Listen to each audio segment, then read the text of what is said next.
Blog Talk Radio. Good morning and welcome to Fausta's blog, 15 Minutes on Latin America. This morning I see Jazz and Jen in the chat. Good morning, Jazz and Jen, and good morning, everybody. I came across a very interesting article that is now on the ACER website, which is the Hispanic American Center for Economic Research. That is ACER, HACER.org, titled Lula and FARC, the Brazilian Dossier. It is in Spanish. I'm going to put the link in the chat in case anybody wants to look at it. And I thought I would translate part of it. This is a very interesting article in that it refers to what was found in the FARC computers after the Colombian military raided the camp. For a little background, back in the last Friday, I believe, in February, the Colombian military raided a camp that belonged to the FARC that was in Ecuador. They killed the number 2 guy, who was known as Raúl Reyes, and they seized 3 computers. Those computers have yielded a huge amount of information. Among the information that it has been found from that, for instance, that Hugo Chavez sent the FARC $300 million, that the FARC actually had purchased some uranium, which the Colombian Army locally was able to seize after finding out about it. And now there are more revelations. For some reason, I have my cell phone ringing. Phyllis, can I call you later? Can I call you later? I'm in a podcast right now. Okay, 15 minutes. Sorry for the interruption. Anyway, things that happen on live Blog Talk Radio. What happened was the computers were seized and the Colombians have started releasing some of the information. The Colombians have released the information on Chavez and on Correa of Ecuador, in revealing how hostile they are to the Colombian government, because you have to bear in mind, the more you support the FARC, the more you support a terrorist organization that has been waging war on Colombians for 4 decades. The FARC was started as the military branch of the Colombian Communist Party, and it has now become a terrorist organization heavily involved in the drug trade and the rackets, extortion rackets, big time kidnapping industry involvement. They are estimated to hold hundreds of hostages still, and they are just definitely not giving up. They're not going to give up the fight, even when the Colombian government, as you all know, have rescued the 15 most important hostages that the FARC held. I'm going to talk about that in tomorrow's podcast. But today I'm going to talk about what the Colombians found in the FARC computers regarding Lula, President Lula of Brazil, and the Brazilian government.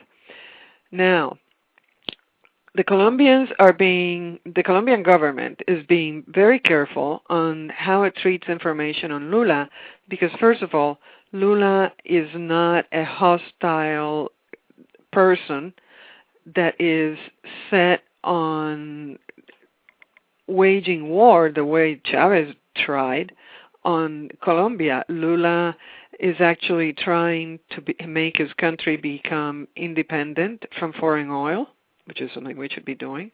Lula is also trying to alleviate some of the poverty, because Lula himself came from an extremely poor background, and he's also trying to industrialize and bring business to the country. So Lula, it may be shady, but he's not a bad guy the way some of the others can be. So the article says, in Brazil's case, quote, the president of Colombia instructed to maintain them low-key and to handle them diplomatically, so that, or tactfully should be the better word, so that they cannot, so that it wouldn't deteriorate the business and cooperative relationship with Lula's government, which is a wise thing to do. You cannot survive in Latin America if you're going to be a country that is antagonistic to all of your neighbors, particularly since Brazil is the largest country in South America. Largest in terms of population and mileage, land mass. Now I'm going to translate directly from the article, and this is a very rough translation. I'm translating as I'm reading.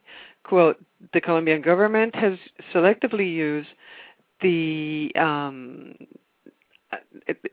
files, but even then, some of the Brazilian media had partial information on a few files from the FARC, and therefore on July 17, they talked to the Colombian Minister of Defense, Juan Manuel Santos, who confirmed during an interview with newspaper O Estado de São Paulo that the Colombian government had informed Lula about the subject. Quote, there is a series of information on connections that we gave to the Brazilian government so they could act in the way that they consider most appropriate, said Santos, but he did not comment on whether there were some politicians or official functionaries connected to the group that is now headed by another FARC guy, since the main FARC guys were killed. Quote, continuing the translation, the minister responded to these declarations immediately. Marco Aurelio Garcia, the political advisor on Brazil, which qualified as irrelevant the data submitted, the information submitted by Colombia. So there's a little bit of denial there. El cura Camilo. Now, El cura Camilo translates as priest Camilo or Father Camilo. It is not known, and I'm translating from the article, it is not known exactly how much and in what detail did President Uribe was the information that he gave to Lula, but it could be called the Brazilian file, and it could have implications that are at least as serious as the one that were released on Venezuela and Ecuador and their links to the FARC. Cambio, which is the magazine who published this article, knows that there were 85 emails between February of 1999 and February 2008 between the top guys in the FARC, Raúl Reyes and Mono Jojoy, Oliverio Medina, and two men identified as Hermes and José Luis. Judging from the content of the emails, the presence of the FARC in Brazil reached up to the highest strata in Lula's government, the Workers' Party, which is the president's party, the political leadership, and the justice administration. In those emails, they mention 5 ministers, 1 attorney general, a special advisor to the president, a vice minister, 5 deputies, a counselor, and a superior judge. The main character in the emails is Oliveiro Medina, also known as Father Camilo, a priest that entered the FARC that joined the FARC in 1983, and whose rapid promotion got within the FARC got to be Tiro Fijos, the leader's secretary. He arrived in Brazil as a special delegate from the FARC in 1997, and he was in Colombia during a trial, and he became the chief person, the chief press liaison. So we have here, I stopped the translation, this is comment. We have here a lot of connections from the Brazilian government officials to the FARC. So the question is, what to do about it? The Cambio magazine, I must clarify, Cambio magazine is a Colombian magazine that has been on top of this story from the very beginning. Once the Colombian government seized the files of the computer files, Cambio magazine has published basically everything that has been made public, and maybe a little more, at least made public officially. They have very thorough information. The article continues, and I'm continue to translate it. 4 of the emails that Cambio read mentioned President Lula. In one of them, dated July 17 of 2004, Raúl Reyes tells the Tiro Fijo guy, the number 1 guy in the FARC, that Lula's government would help with the humanitarian agreement.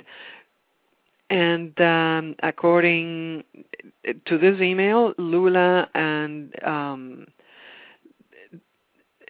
Lula's government would agree in a compromise with the humanitarian agreement, interceding with Uribe, who is the president of Colombia, so that there can be a meeting in the country.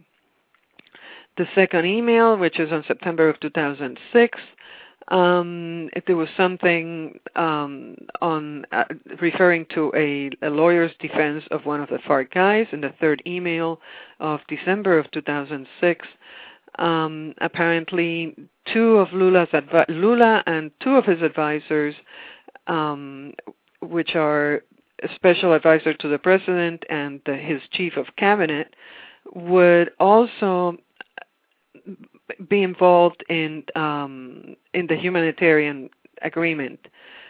Oh, well, now my window's closed. And I hope the podcast is too long. This is interesting. So all of these things are worth knowing because, first of all, it shows you that the FARC was not just a little local war. It is not just a little criminal organization.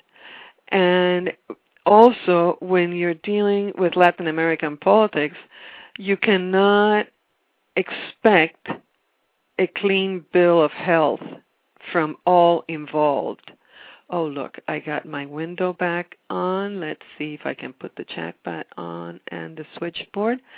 And the call-in number is 646-652-2639.